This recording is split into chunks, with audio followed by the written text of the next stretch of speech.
Hello, नमस्कार। कोविड-19 के इस मुश्किल घड़ी में बच्चों, हम सभी लोग अपने घरों में रहकर कार्य करने के लिए थोड़ा मजबूर हैं।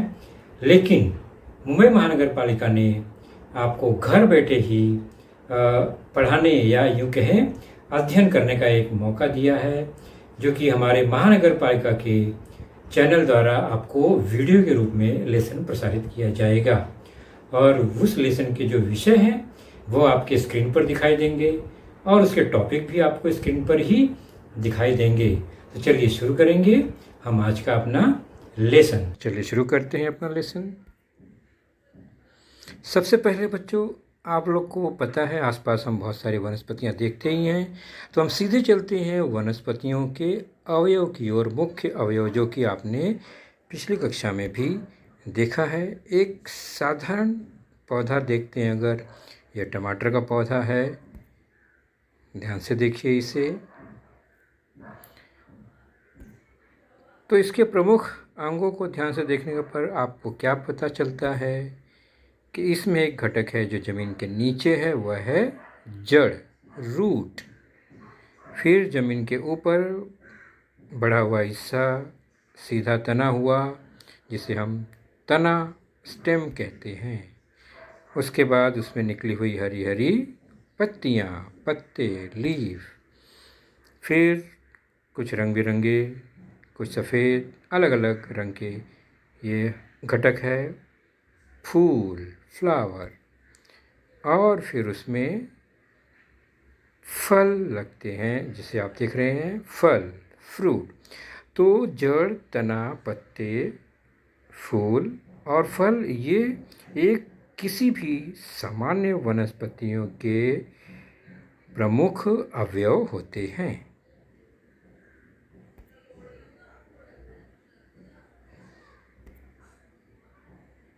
यह एक दूसरा पौधा बैगन का, उसमें भी वही अवयव हैं। आपने पहचान लिया, जड़, उसके बाद ये तना है उसके ऊपर, फिर पत्ते, फूल, फल। जड़, तना, पत्ते, फूल और फल यह वनस्पति का प्रमुख अवयव है।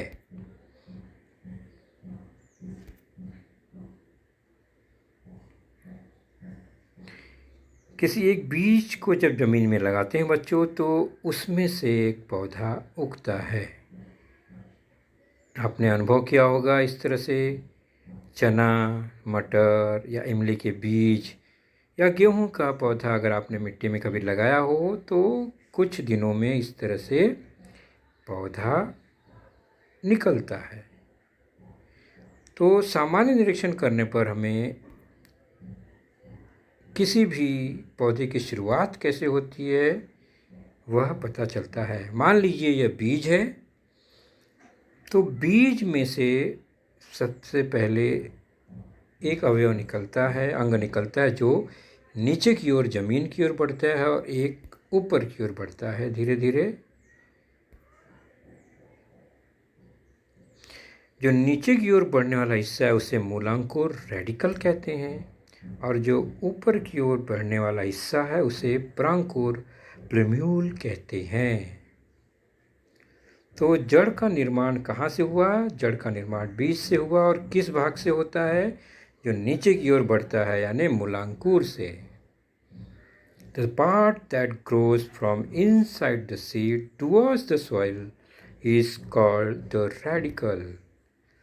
बीज से निकलकर जमीन की दिशा में बढ़ने वाला भाग मूलांकुर कहलाता है। The part that grows above the soil is called the plumule. अर्थात वह भाग जो बीज से निकलकर जमीन से ऊपर की ओर बढ़ता है उसे प्रांकुर कहते हैं। तो बीज के से निकलने वाले दो भाग, मूलांकुर और प्रांकुर, और यही मूलांकुर बाद में जड़ बनता है, और प्रांकुर से आगे चलकर तना बनता है, और तने पर अलग अलग अंग लगते हैं। तो मूलांकुर से जड़ का निर्माण होता है। अपरांकुर से आगे तना और उसके विविध अवयव का निर्माण होता है। तो हम चर्चा करेंगे पहले जड़ पर। जड़ क्या है? जमीन के नीचे का भाग। अभी हमने देखा वह जमीन के अंदर जाता है और जमीन के अंदर जाकर वह फैलने की कोशिश करता है। तो जड़ का दो प्रमुख हिस्सा है जो किसी बीज से निकलता है, उसकी शाखाएं उपजड़, और वह जो मुख्य हिस्सा है वह प्राथमिक जड़। तो प्राथमिक जड़ बढ़ता है और उसकी शाखाएं निकलती हैं जिसे उपजड़ कहा जाता है। तो कई उपजड़ें निकलती हैं प्राथमिक जड़ से। तो इस तरह अगर देखा जाए बच्चों, तो जड़ के मुख्य रूप से दो प्रकार बनते हैं। कैसे? एक तो मूसला जड़, मोटा जड़, मांसल जड़, जिसे टैप रूट कहा जाता है। दूसरा है तंतुमय जड़, फाइब्रस रूट, जो कि रेशेदार रस्सीनुमा रचना होती है इसकी। तो चलिए चलते हैं जड़ के ये दोनों प्रकार को समझने का प्रयास करते हैं।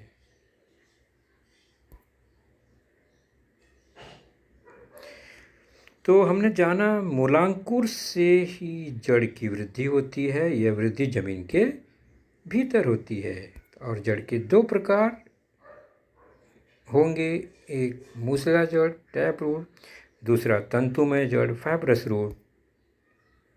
तो पहले हम देखेंगे मूसला जड़ को। यह एक सामान्य जड़ जो जमीन के नीचे बढ़ता है और फैलता है। तो मुख्य जो जड़ है वह प्राथमिक जड़ और उससे निकलने वाली जो शाखाएं हैं उपजड़। मुख्य जड़ प्राथमिक जड़ प्राइमरी रूट, उपजड़ जो है वो सेकेंडरी रूट कहलाता है। और उसके बाद उसमें बालनुमा रेशेनुमा रचना होती है। जड़ जैसे जैसे आगे बढ़ता है उसे मूल रोम या रूट हेयर कहा जाता है। और आगे का जो हिस्सा है जो ज़मीन की ओर धंसता है, बढ़ता है, जिसे मूलाग्र कहते हैं, रूट टिप कहलाता है। और रूट टिप की रक्षा के लिए मजबूत मूल टोपी होती है जिसे रूट कैप कहा जाता है। यह जड़ को आगे बढ़ने में सुरक्षा प्रदान करता है। तो अभी हमने देखा मांसल जड़ या मूसला जड़ टैप रूट। तो जड़ के दो प्रकार, मूसला जड़, तंतुमय जड़। यहाँ पर देखिए ये दोनों जड़ आपको दिखाई दे रही हैं। पहला हमने देखा टैप रूट यानी मूसला जड़, और दूसरा चित्र देख रहे हैं उसमें जड़ की रचना अलग है। वह एक ही जगह से, एक तने के हिस्से से निकल रही है, एक दूसरे से उसी तने पर ही जुड़े हुए हैं। जबकि मूसला जड़ में वह प्राथमिक जड़ से वहाँ पर दूसरे उपजड़ें निकलती हैं। इस घास में भी देखिए कुछ इसी तरह से रचना है। तो पहला चित्र जो है वो मूसला जड़ का है, मांसल मोटा जड़, और दूसरे तीसरे चित्र जो हैं वो तंतुमय जड़ कहलाते हैं, फाइब्रस रूट कहलाते हैं। अब यह प्याज का चित्र है। तो प्याज की जो जड़ है बच्चों देख रहे हैं एक ही जगह से निकल रही है, तंतुमय जड़।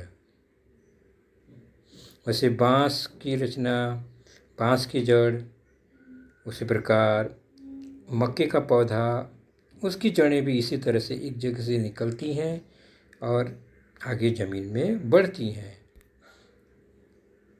ये सभी तंतुमय जड़ के उदाहरण हैं।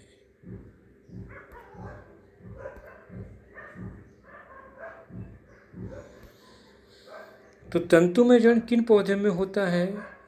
क्या आपने अंदाज़ा लगाया, कभी देखा? तो घास की, मक्के की रचना, गन्ने में भी इसी तरह से जड़ की रचना होती है। तो ये तने से निकलने वाली जड़ें हैं, इसलिए इसे तंतुमय जड़ भी कहते हैं। और सामान्य तौर पर वे वनस्पतियां जिनके बीज एक पत्री होते हैं उनमें तंतुमय जड़ें पाई जाती हैं, यानी उसमें एक ही दल होता है। जैसे चना, मटर, मूंगफली जैसे तोड़ते हैं तो वो 2 टुकड़ों में बढ़ जाता है, उसे द्विबीजपत्री कहते हैं। तो उसकी जड़ें मांसल या मूसला जड़ होती हैं, जबकि मक्का जो है वह एक बीजपत्री है, तो उसकी जड़ जो है वह तंतुमय जड़ होती है। ओके, नारियल एक बीजपत्री है तो उसकी जड़ भी तंतुमय जड़।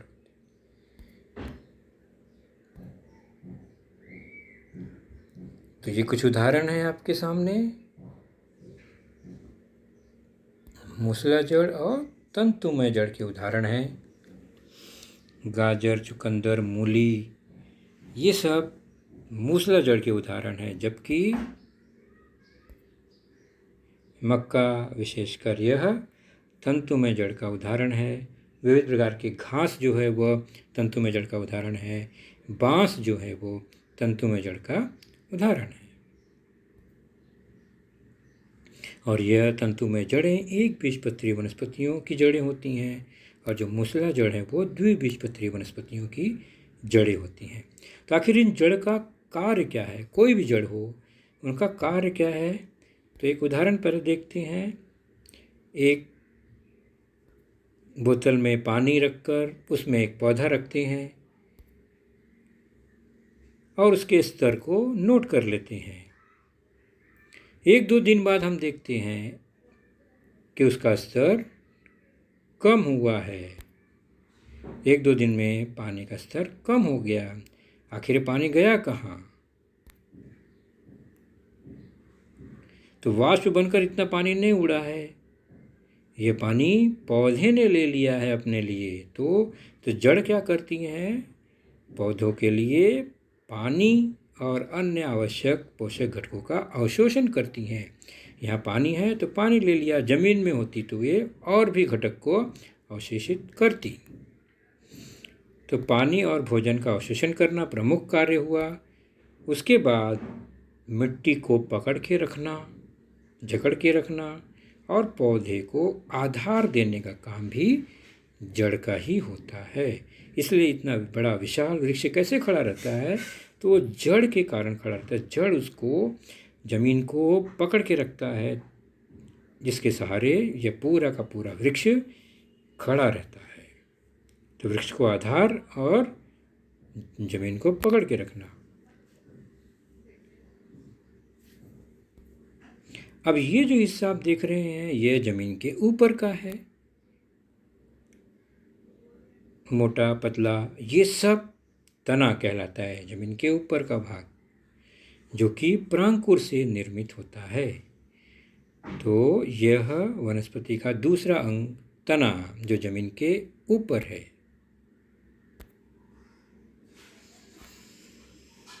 तो तना का सामान्य निरीक्षण करें तो हमें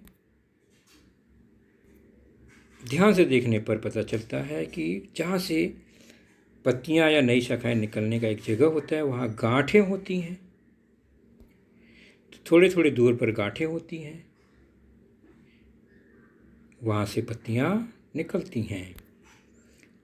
उन दोनों गांठों के बीच में जो जगह है उस दूरी को पर्व या इंटरनोड कहते हैं। गांठ को नोड और दोनों गांठ के बीच की जगह को इंटरनोड कहते हैं। गन्ने में आपने देखा होगा गांठ और उनके बीच के जगह को।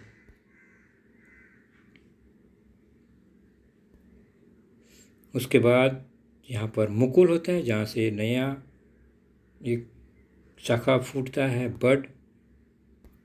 वह कहीं भी हो सकता है, अलग अलग जगह पर यह आगे बढ़ता है, अलग शाखाएं इससे निकलती हैं और फिर ये पत्ती है जो कि तने पर लगती है। तो इस तरह तने के कुछ भाग आपको दिखाई दे रहे हैं। तो बच्चों, आपने देखा आज का लेसन, उसके प्रमुख मुद्दों को ध्यान से बार बार दोबारा देखकर समझने का प्रयास कीजिए, क्योंकि एक बार देखने पर किसी को भी वो पूरा मुद्दा समझ में नहीं आता। तो जैसे ही हम 2 बार 3 बार देखेंगे तो हमें वह समझ में आने लगेगा। और इसके आगे की जानकारी जो होगी बच्चों, वह निश्चित ही हमारे अगले वीडियो में होगी। तो उस वीडियो को देखने के लिए, उसकी सूचना प्राप्त करने के लिए जो नीचे सब्सक्राइब का बटन होता है उसे ज़रूर प्रेस कीजिए और नोटिफिकेशन ऑन रखिए, ताकि जैसे ही हमारा लेसन चैनल पर डाला जाएगा आपको वह तुरंत प्राप्त होगा। तो अपना ख्याल रखिए, सुरक्षित रहिए। Thank you.